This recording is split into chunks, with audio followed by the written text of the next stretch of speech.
नमाज सड़कों पे नहीं होगी, लेकिन जो आप कावड़ यात्रा है उसके लिए आप पूरे रास्ते बंद कर देंगे। वो सड़कों पे नहीं होता, वो क्या घर में होती है? वो कावड़ यात्रा जो चलती है, जो पूरे मतलब जिस रास्ते से निकलती है, वो पूरे जो रास्ते बंद कर दिए जाते हैं, ट्रैफिक चलना वहाँ पे बंद कर दिया जाता है।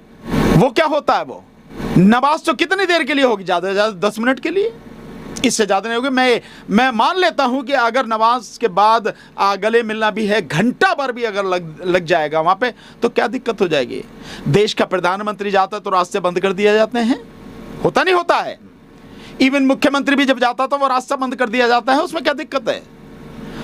अगर नमाज पढ़ रहे हैं 10 मिनट के लिए, 15 मिनट के लिए, उसमें अगर उस समय के लिए वो रास्ता जहाँ है एक मतलब धार्मिक ये हमारा उत्सव है और ये धार्मिक त्यौहार मनाने की आज़ादी जो है देश के संविधान ने दी। तो संविधान से ऊपर तो कोई मुख्यमंत्री या प्रधानमंत्री कोई है नहीं, राष्ट्रपति कोई है नहीं।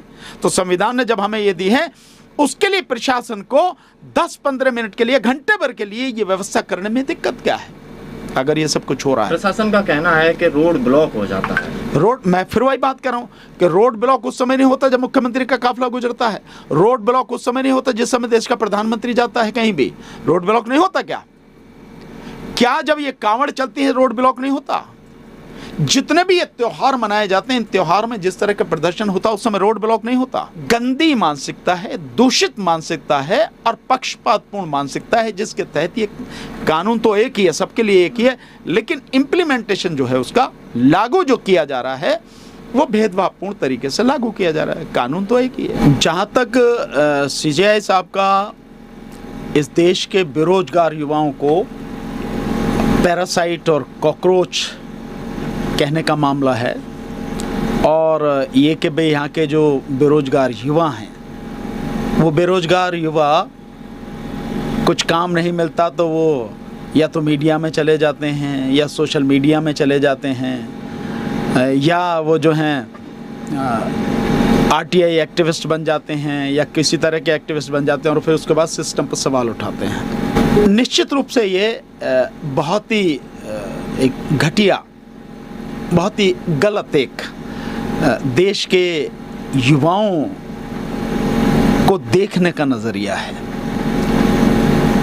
और ये दिखाता है, इस बात को भी इंगित करता है कि देश के सर्वोच्च न्यायालय में बैठे हुए मुख्य न्यायाधीश का नज़रिया देश के युवाओं के प्रति कितना गलत नज़रिया है, इस बात को दिखाता है। होना तो ये चाहिए कि युवाओं की जो समस्याएं हैं, जो उनकी तकलीफ़ें हैं, जो उनकी दिक्कतें हैं, उनकी जो पीड़ा है, जो दुख है उनका, उनको समझने, उनको सुनने, जानने और उन्हें एड्रेस करने की ज़रूरत है। पर अफसोस कि उन्हें सुनने, जानने और समझने का एक जो नज़रिया होना चाहिए वो तो है ही नहीं। उन्हें कॉकरोच और पैरासाइट कहा जा रहा है। पर मैं इसको ये मानता हूँ, बहुत अच्छी तरह से मैं इस बात को कह सकता हूँ कि ये कोई ऐसी नई बात नहीं है। हकीकत में एक इंसान के मन में जो है वो बात निकल के जब बाहर आती है तब उसकी सच्चाई पता लगती है, और ये उसी मनुवादी मानसिकता का प्रदर्शन है जिस मनुवादी मानसिकता की गिरफ्त में आज की तारीख में पूरा देश लिया जा चुका है। ये वही मानसिकता है जो इलेक्टोरल बॉन्ड के मामले में, जो इलेक्टोरल बॉन्ड पूरी तरह से गैर संवैधानिक, गैर कानूनी घोषित कर दिया गया सुप्रीम कोर्ट द्वारा ही, और जिसमें प्रधानमंत्री का करप्शन पूरी तरह से सिद्ध हो गया, उसमें प्रधानमंत्री के खिलाफ कोई कार्रवाई नहीं कर देती, उसको खुला छोड़ देती है। ये उसी मानसिकता का द्योतक है, और ये उसी सुप्रीम कोर्ट में उसी मनुवादी मानसिकता का चित्रण है, दर्शन है, प्रदर्शन है, जो मानसिकता महाराष्ट्र में एक सरकार को गैर संवैधानिक, गैर कानूनी घोषित करके गवर्नर और वहाँ के विधानसभा अध्यक्ष के जो कार्य हैं उनको गैर संवैधानिक घोषित करते हुए भी वो सरकार लगातार चलती रहती है, 2-2.25 साल तक अपना पूरा कार्यकाल करती है, मतलब गैर संवैधानिक सरकार अपना कार्यकाल पूरा करती है। ये वही उसी मानसिकता के तहत है जहाँ पर आदिवासियों की समस्याओं को सुना नहीं जाता है, जहाँ पर आरक्षण के विषय में कोई भी स्पष्ट आदेश नहीं दिया जाता, उसको बार बार रोका जाता है। और अगर सवर्णों के लिए आरक्षण है, चाहे वो संविधान के विरुद्ध ही क्यों ना हो, जो आर्थिक आधार पर है, क्योंकि आर्थिक आधार पर आरक्षण का प्रावधान संविधान में नहीं है, पर फिर भी क्योंकि सवर्णों को 10% आरक्षण दिया गया, उसे सही साबित कर देता है। ये वही है जो मंडल कमीशन के मामले में क्रीमी लेयर लगाता है, और मतलब जो वंचित शोषित पीड़ित समाज के लोग हैं उनका हक उन्हें देने के लिए कभी काम नहीं करता, पर बेरोजगार युवाओं को इस देश में कॉकरोच और पैरासाइट कहता है। जब सरकार पे सवाल उठाने के बजाय, सरकार से ये पूछने के बजाय कि आप क्यों नहीं देश के लोगों को, युवाओं को रोजगार देते, आप एजुकेशन को सही करने का काम क्यों नहीं करते, आप उन्हें पैरासाइट और कॉकरोच कहते हैं। सर, जब बेरोजगार युवाओं पर लाठीचार्ज की जाती है रोजगार के तहत, जब वो मांगने के लिए सड़कों पर उतरते हैं, तब सुप्रीम कोर्ट की तरफ से कोई टिप्पणी नहीं आती। नहीं, यही बात मैं कह रहा हूँ कि भाई बेरोजगार युवा जो हैं, आखिर वो क्यों हैं इस स्थिति में? देश में क्या संसाधनों की कमी है? नहीं। देश में पैसे की कमी है? नहीं। किसी और चीज की कमी है? नहीं। युवाओं में टैलेंट की कमी है? नहीं। तो फिर क्यों युवा बेरोजगार है?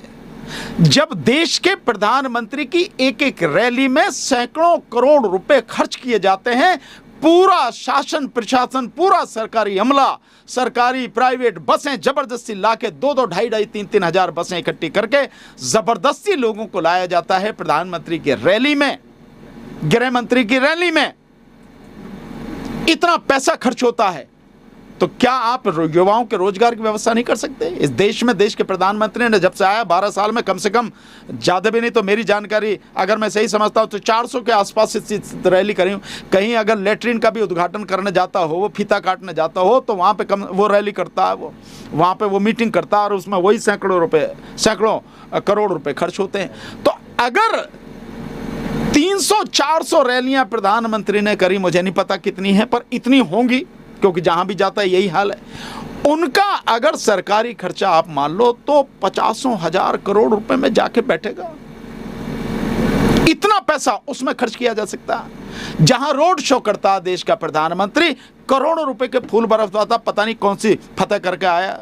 अरे जिस आदमी का नाम एप्स्टीन फाइल में है, जिसके कुकर्मों की वजह से, जो उसने अपने कुकर्मों की वजह से जिसने देश को गिरवी रख दिया, उस आदमी पर इतना खर्चा होता है। ये सारा खर्चा बचा के अगर तरीके से जो युवा हैं उनके रोजगार की व्यवस्था की जाए, अंबानी, अडानी और ऐसे पूंजीपति जो हैं, इन पूंजीपतियों का 25 लाख करोड़ से ज़्यादा कर्जा माफ़ कर दिया गया पिछले 10-12 साल में।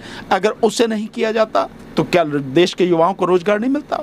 जो 5 से 6 लाख करोड़ रुपए की पूंजीपतियों को टैक्स में छूट दी जाती है, वो छूट ना देकर, क्योंकि देश का कोई पूंजीपति देश के लिए तो बहुत बड़ा कोई काम नहीं कर रहा, कोई उपकार का तो काम नहीं कर रहा, क्या दे रहा है वो? क्या रोजगार दे रहा है? जो छूट उन्हें दी जाती, कोई रोजगार नहीं दे रहा। लोगों का मतलब जो हाल कर रखा है, तो ऐसे उन पूंजीपतियों को क्यों टैक्स में छूट दी जाए? उसमें छूट, जो टैक्स में छूट दी जाती है उसे बंद करो। वो जो कर्जा लेते हैं उनसे कर्जा की वसूली करो। उनको दिवालिया घोषित करने की कोई जरूरत नहीं है। दिवालिया अगर घोषित होता है तो आगे के लिए बैन कर दो कि ये कोई बिजनेस में नहीं जाएगा। ये सारे काम करके अगर ये पैसा आप बचा के, और जो जिनके पास अंधाधुंध पैसा है पूंजीपतियों के पास, उन पे आप टैक्स लगाओ, आप एक्स्ट्रा टैक्स लगाओ आप, और पैसा ही पैसा इस देश में होगा, और देश के युवा जो हैं उनको आप रोजगार दो। एजुकेशन भी बेहतर होगी, उसके लिए भी पैसा होगा, और युवाओं के लिए रोजगार के लिए भी पैसा होगा, आप दो। वो नहीं कर रहे, आप उनको कॉकरोच और पैरासाइट कह रहे हो। तो पाकिस्तानी भी कहा जा रहा है। नहीं, कुछ भी कह सकते हैं, पाकिस्तानी भी कह सकते हैं, आतंकवादी भी कहेंगे, जो मन में आएगा वही कहेंगे। जॉर्ज सोरोस की तो बात कर ही रहे हैं, वो जिस तरह की सारी चीजें हो रही।